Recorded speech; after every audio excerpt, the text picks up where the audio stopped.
In 2008, Morning Joe co-host Mika Brzezinski discovered that the man sitting next to her, Joe Scarborough, was being paid 14 times as much as she is.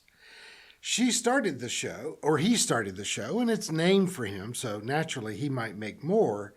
But when she considered how much she was contributing to the overall product, which was their news show, and how much money that Joe was getting, not just 2 times, not even just 10 times as much as her, but 14 times as much, she was furious. Initially, she may have been angry at MSNBC for exploiting her, but she came to believe that the problem was actually with her. Somehow she had not advocated herself when she took the job. She was so happy to land a position on a national news show that she failed to recognize her own value to this very successful program. Now, there are lots of twists and turns to this storyline. Joe and Mika eventually divorced their respective spouses, married each other, but before that, Mika negotiated a much more equitable contract. Now, don't feel sorry for her. Joe makes $13 million a year, and Mika makes $10 million. And I don't mind saying that they are both horribly overpaid. But the only reason I bring this up is that Mika took her story on as a cause for other women.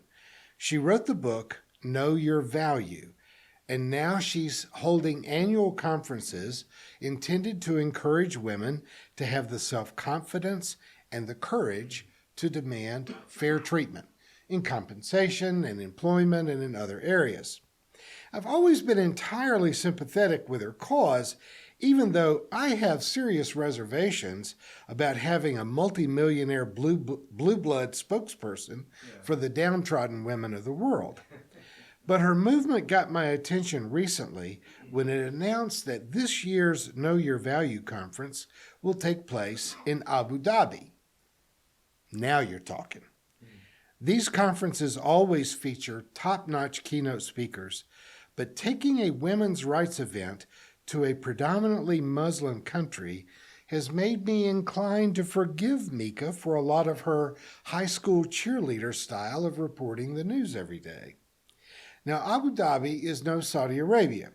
They are not an extremist Muslim nation, or this conference wouldn't have been invited to be held there. They have, in fact, even tried to model religious harmony. They built a big interfaith center that hosts a Jewish synagogue, a Christian church, and a Muslim house of prayer, along with a place for Hindu congregations to exist. Still, to take a very feminist conference into a Persian Gulf state is, I believe, exactly what needs to be happening in the world today. If you've been listening to my sermons for very long, you know that I'm convinced that all of the world's major religions are due for a very modern reformation. In fact, the term for the 16th century Reformation was Protestant, literally those in protest. All of the world's religions have undergone reformations in the past when people have had enough courage to stand up to the status quo. But there needs to be a new reformation, especially in Islam, of those that are in protest. In terms of misogyny and homophobia and the promotion of radicals who literally embrace terrorism, Islam is begging for a major reform. Now, we liberals prize religious freedom as well as tolerance of differences. At one level, we're trying to fight against the reflexive xenophobia that makes people nervous about anyone who's different in the way they dress or speak or the kinds of foods that they eat. I've even seen a meme that compares women wearing the hijab to Catholic nuns wearing a habit. And that classic whataboutism argument falls apart pretty quickly upon examination. This is what we call in philosophy a tu quoque fallacy, ignoring the original issue of the oppression of women in Muslim states by saying that Christians do the same thing. Now, granted, the Catholic Church is very patriarchal and is so misogynist that they constantly praise virginity and deny women any role in ordained leadership in the church. I don't know why any women still go there. However, in spite of the fact that Catholics and evangelicals keep trying to impose their values on the whole of our population, and they have succeeded in getting an overturning of Roe v. Wade, we mostly maintain individual choice in this country. And I'm convinced these recent backward steps are the last gasps of a dying and out-of-date form of Christianity that will soon disappear. Still, Catholics, as backward as they are, cannot rationally be contrasted with Islam as it's institutionalized in Iran, Iraq, and Afghanistan, or especially in Saudi Arabia. There are 350 million people in this country and fewer than 50,000 Catholic nuns, and more than half of them no longer wear a habit. So every single one of them chose to enter holy orders. No one made them become a nun, and in most convents, street clothes are the accepted norm. In more conservative Muslim states, totally covering a woman's body in public is the law, whether you agree with it or not. We are all familiar with the case of the 22-year-old Iranian woman, Masha Amini, who died in police custody last fall after being arrested for improperly wearing her head covering, allowing some of her hair in the front to be seen in public. Most women in Iran didn't choose these standards of dress. The extreme laws that regulate how women must appear in public is a product of the Islamic Revolution of the early 1970s. Prior to the revolution, Iran was a country with a modern form of Islam, and women were very fashion conscious. There were more miniskirts in Tehran than there were in New York City. 50 years later, the strict dress code and rules that restrict women's education and careers are still in place, but we are finally seeing them be challenged. My complaint against my progressive peers is that standing under a banner of tolerance, we have defended the right of Muslim women to wear the hijab without seriously questioning whether those women want to be wearing a hijab. Freedom of religion also includes the option of freedom from religion. Many of you know that I have just returned from an extended winter vacation in Thailand on the tropical island of Phuket. Now, Thailand is a largely Buddhist nation with a Buddhist royal family, but they have a significant Muslim minority population.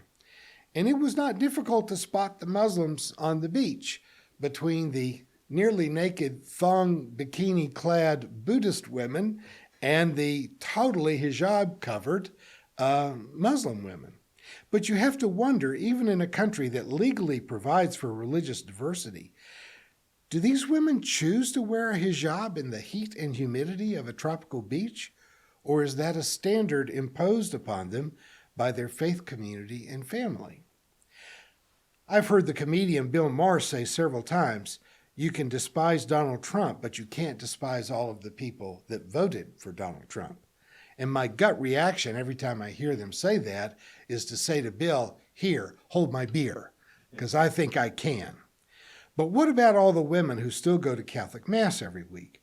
Why do intelligent, educated, professional women still attend, contribute to, and support a patriarchal and misogynist religion when they wouldn't tolerate that kind of oppression in their own home or in their workplace? It's difficult for most people to think beyond the limitations of their environment. I was 11 years old when public schools were integrated in my hometown in Kentucky. I can honestly tell you that prior to my first day of 5th grade, I didn't even know that I had been attending a segregated school. I didn't even know that there was a colored school in Glasgow.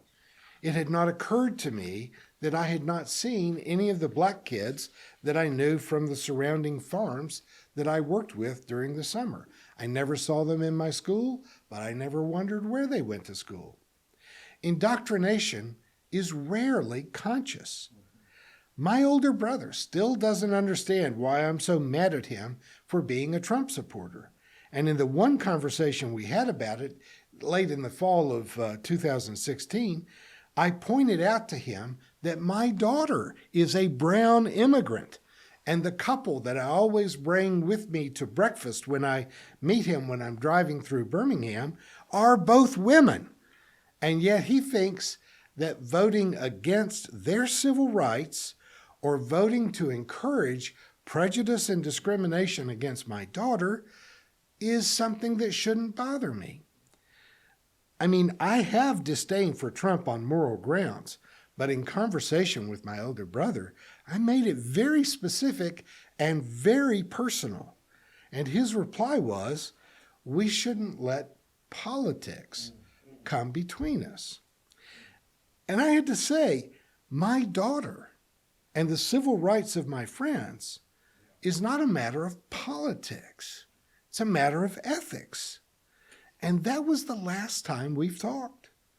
This is not about left and right.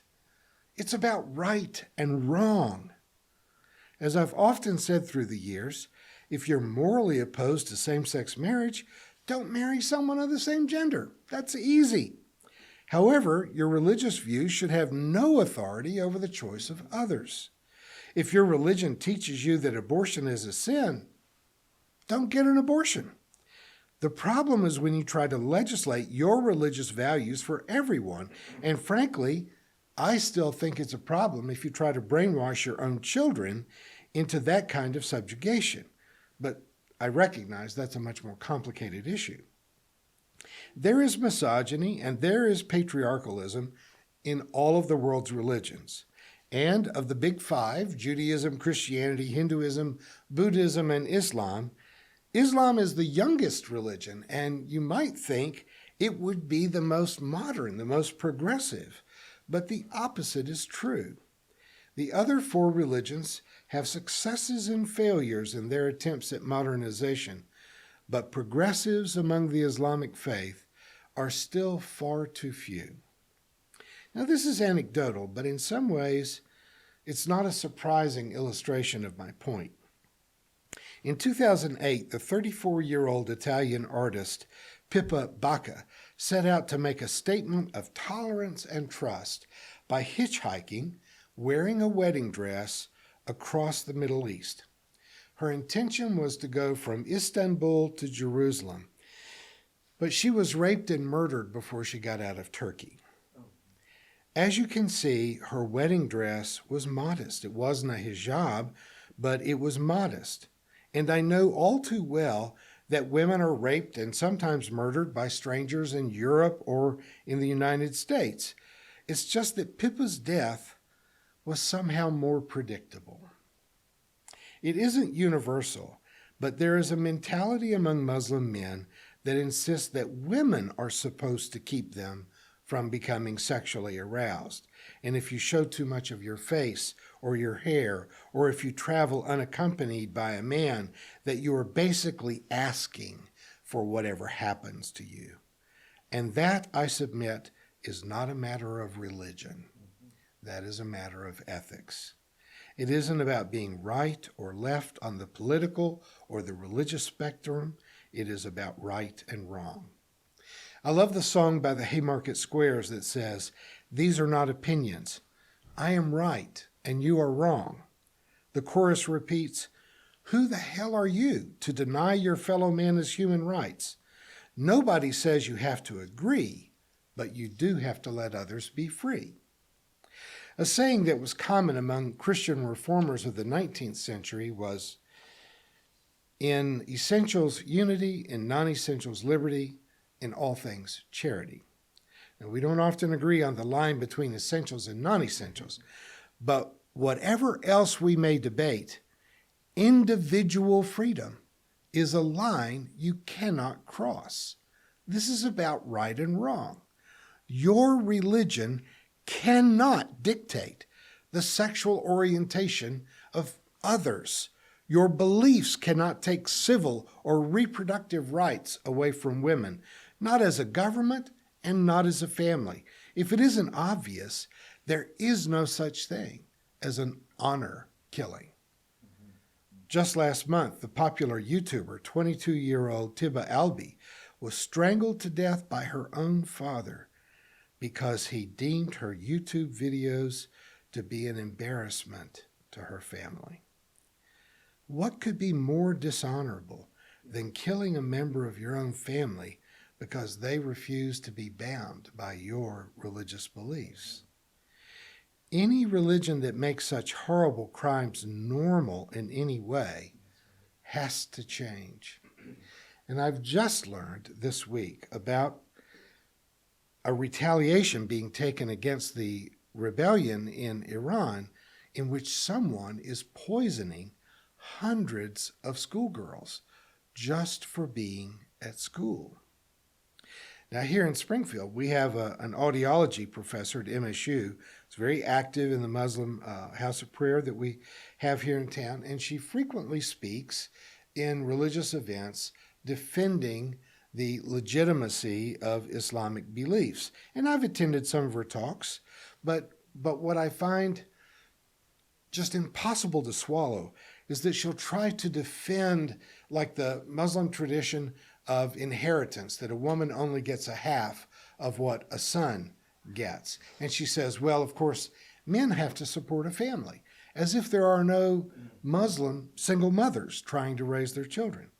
And she defends women having to stay at the back of the mosque because she says, well, you couldn't possibly expect men to look up and see a bunch of women bending over with their behinds up in the air and that not affect them.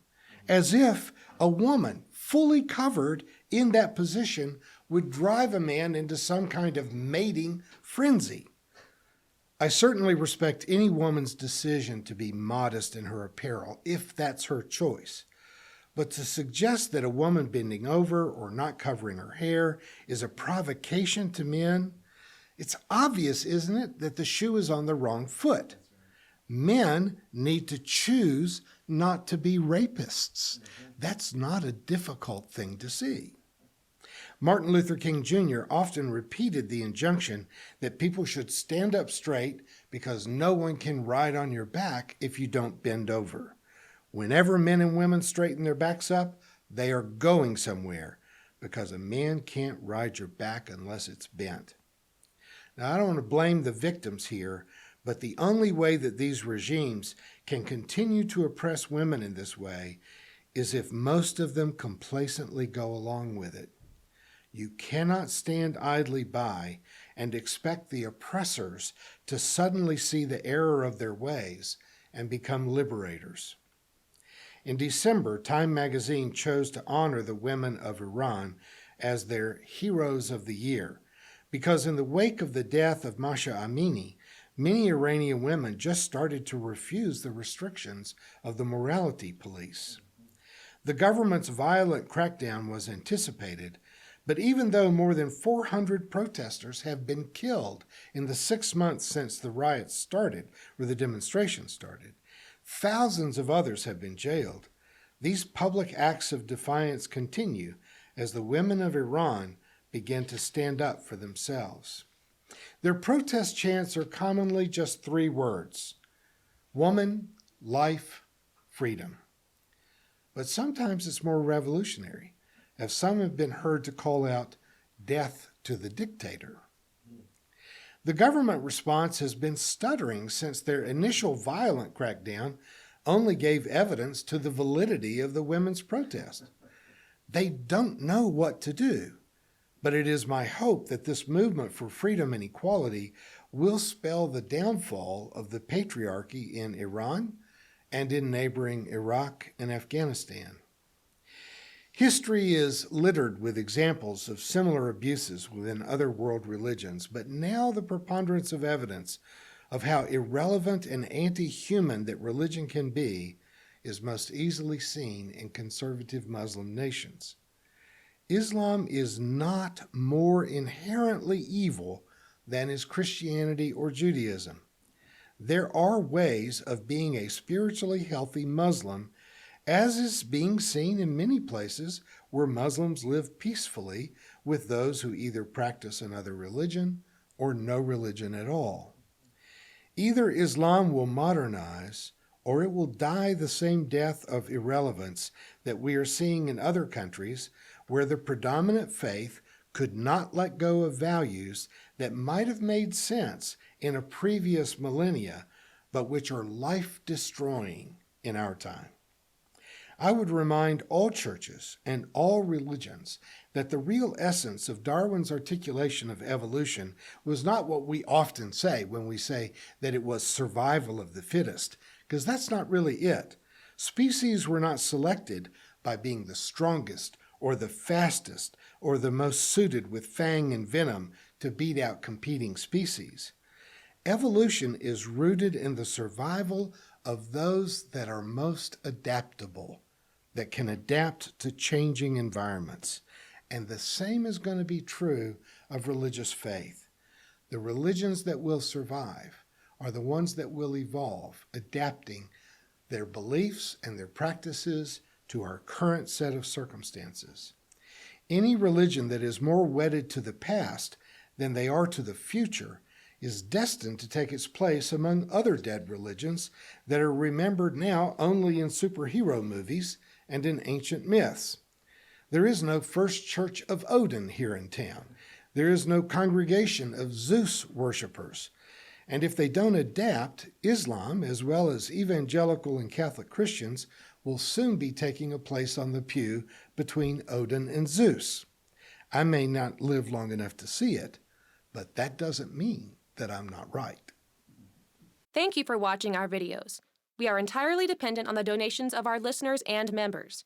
We hope that you find this content to be important enough to help us to keep offering these videos to the public at no charge by becoming a regular contributor. Please click on the donate button on our website at www.spfccc.org. Thank you for your support of progressive religious programming.